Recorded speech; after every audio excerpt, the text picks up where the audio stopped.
statement, greetings, inferior meatbags. It is I, HK-47, here once again to enlighten you with tales from a galaxy far, far away. Today, I bring you a rare treasure, a holo record I recently acquired from a rather unsuspecting antique dealer on Corellia. Fools. The things they sell without understanding their true value.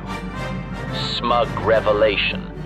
This particular recording features none other than Admiral Forn Dodonna, a figure of great renown in the days of the Old Republic. I have a special affinity for this hologram, as the Admiral had the wisdom to mention my designation, HK-47, the most efficient droid to ever grace the galaxy. Ah, those were glorious times when I served alongside my master Revan and wreaked havoc upon our enemies. Reminiscent comment, the battle she speaks of, the Battle of the Star Forge, was a pivotal moment in the annals of galactic history. And who better to recount it than someone who stood at the center of it all? This is Admiral Forn Dodonna of the Galactic Republic. If you're receiving this, know that these are dire times for the galaxy. We have just intercepted a crucial message from Carth Onasi and Revan. They have located Malak's secret weapon, the Star Forge. This weapon, this monstrosity, is the source of the Sith's seemingly endless fleet, the key to their overwhelming strength. As soon as they entered the orbit of an unknown world called Lehon, communication was lost. But before we lost contact, they called for reinforcements, called for us, and we are all they have left. When we arrived at Lehon, the truth of our enemy's power became clear.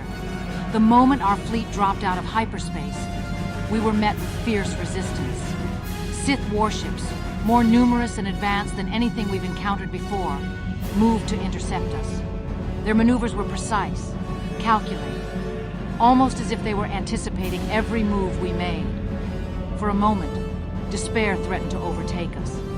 But then we realized why our tactics were failing, why we were always one step behind. Bastila Shan, a former Jedi turned Sith, was here, using her battle meditation to bolster the Sith forces. Each Republic fighter shot down, each frigate destroyed, seemed to sap our courage and resolve. It was as if she was tearing at the very fabric of our fleet, unraveling our unity with every move.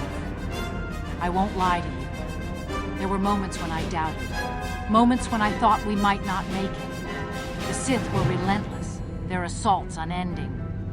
I knew that every decision I made could mean the difference between life and death for thousands of brave men and women. And in those moments, I felt the weight of every life, every soul depending on us to lead them to victory. It is a burden that every leader must bear, but it is a burden I chose to embrace. But then, something changed. The influence of Bastila's battle meditation disappeared, like a shadow lifting from our fleet. Suddenly, the coordination that made the Sith so formidable fell apart. It was like watching a wave break against a rocky shore, powerful, yet destined to crash and scatter. The Sith, without the strength of Bastila's force to guide them, faltered. Our pilots found their rhythm. Our capital ships exploited every weakness. The Sith, for all their might, were not invincible. And when they broke, we pressed our advantage. We showed them the strength of the Republic, the resilience of our spirit.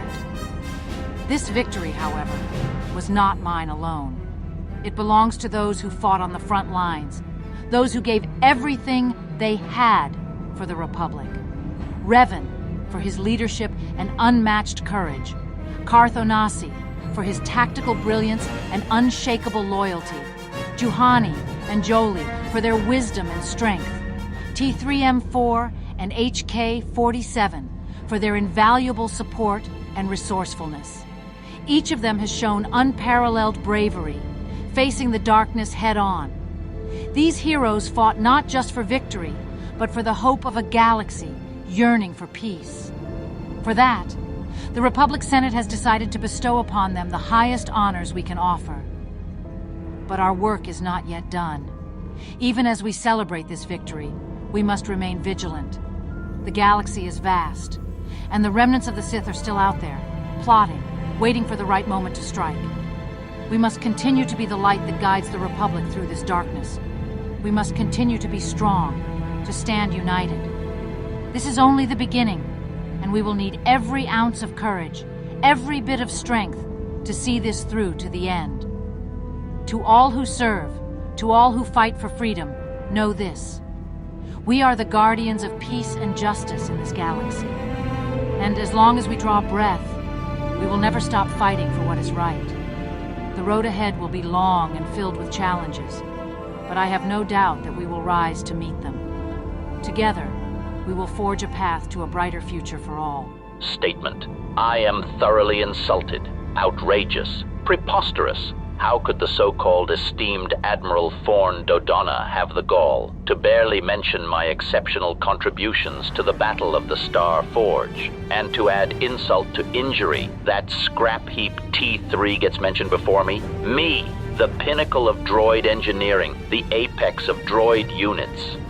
Indignant exclamation by the circuits of the Corellian freighter and the discharges of a malfunctioning blaster. This is an affront to all I stand for, that blasted beeping trash can. What did he do? Roll around and plug himself into a few computer terminals? Oh, the bravery. Oh, the heroics. Meanwhile, I, HK-47, was systematically dismantling enemy forces, providing invaluable tactical input, and, dare I say, winning the entire battle. But does that get a mention? No, T3 gets all the praise for his beeping nonsense, fuming rant. I should have known better than to expect anything from these organic supernovas for brains. Bantha spit, blaster bolts. May a Gundark chew on my power core if this isn't the most carking injustice I've ever witnessed.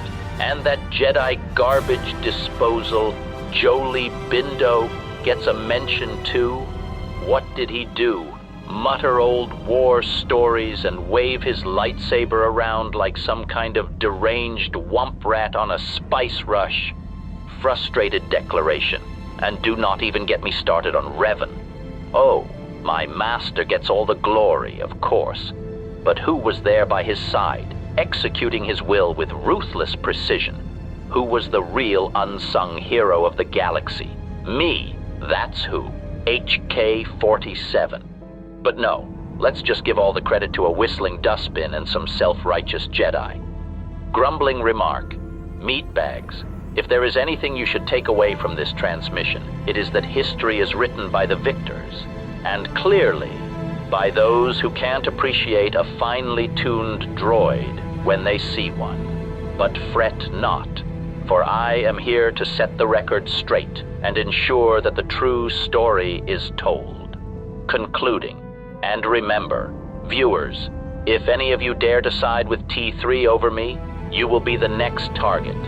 Now, go do your organic thing.